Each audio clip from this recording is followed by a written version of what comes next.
Alright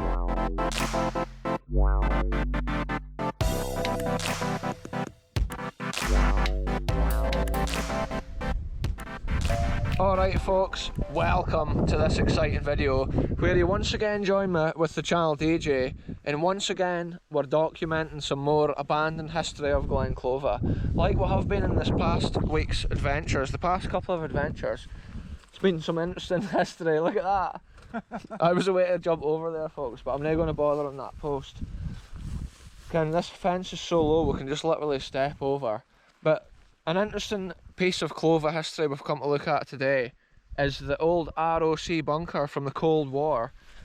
I believe this bunker is locked because we have been here before, probably more than a year ago now, maybe 2 years ago.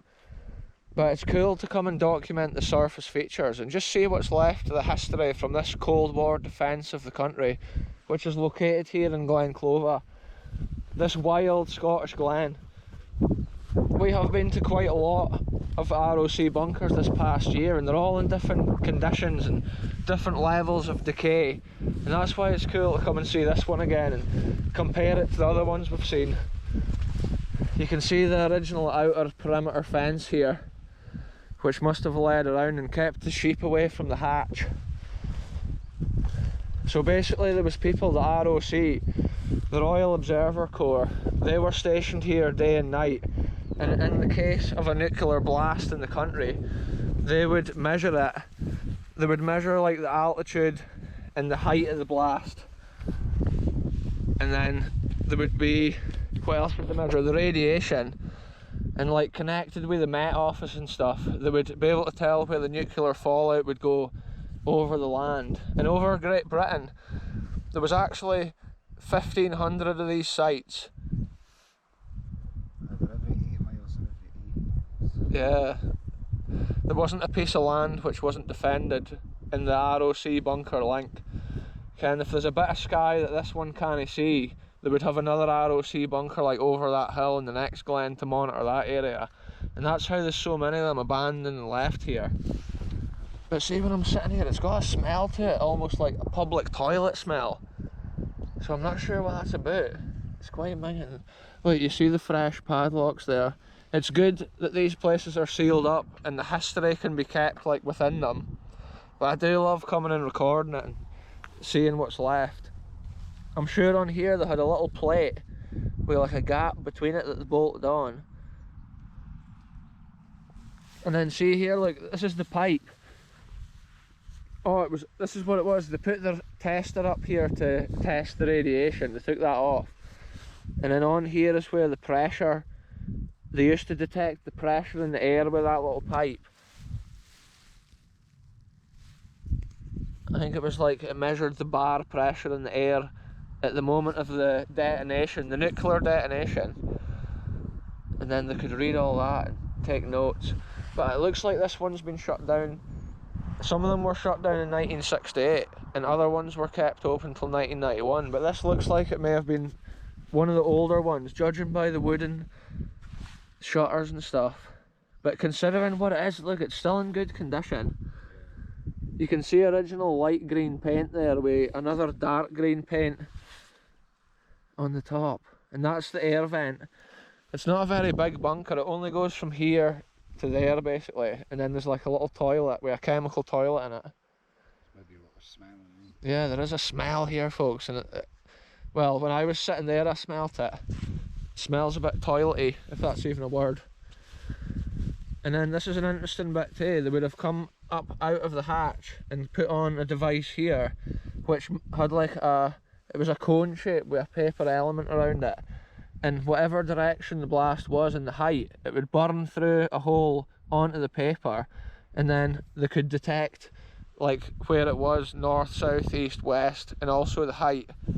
And you can see from the spacing of the holes, they're not actually symmetrical.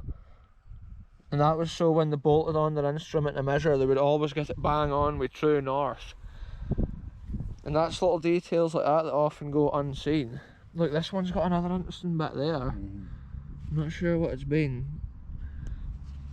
And then you can see the pipe here, that's where they would have had the water pump. There was like a sump at the bottom with a water pump. a red thing with a wooden handle. Yeah, it's cool to see this one. I'd forgotten it had all those wooden shutters on them with old brass bolts and metal pieces. Oi! You can hear it echoing in there, folks. Yeah, look, you can see the green paint on this bit as well. Wild place, folks. Just think that we're building bunkers like this even away up in lands like this. There wasn't one area of Scotland that wasn't defended in the Cold War. Even down in England they've got these bunkers as well. Even when I was on the Isle of Islay, we found a Cold War bunker away out there. Southern Hebrides. I found one up at John O'Groats. Yeah, John O'Groats, Channel DJ found the ROC bunker way up there. So it's crazy just the network of the ROC, how it defended the land. And look, that's been, we saw one, remember, up the Glens, which had the bar still in it, which covered the keyhole. They were incredibly secure. And then obviously that's the little step there, so they could easily access in and out. Wow, so folks, what a location. And what a backdrop. Yeah. And even though I've been here on videos like years ago and stuff, it's cool to come back and document it, what it's like this year and right now. And yeah, it looks like it is still in good conditions. I'm not sure about the smell which is coming out of it. And it's maybe kind of like wet in there or damp. You know what I mean? Maybe it's like getting mouldy and stuff if it's not getting accessed very often. Maybe some days it'd be good to have the hatch open and air it out, or like clean it or dry it out even.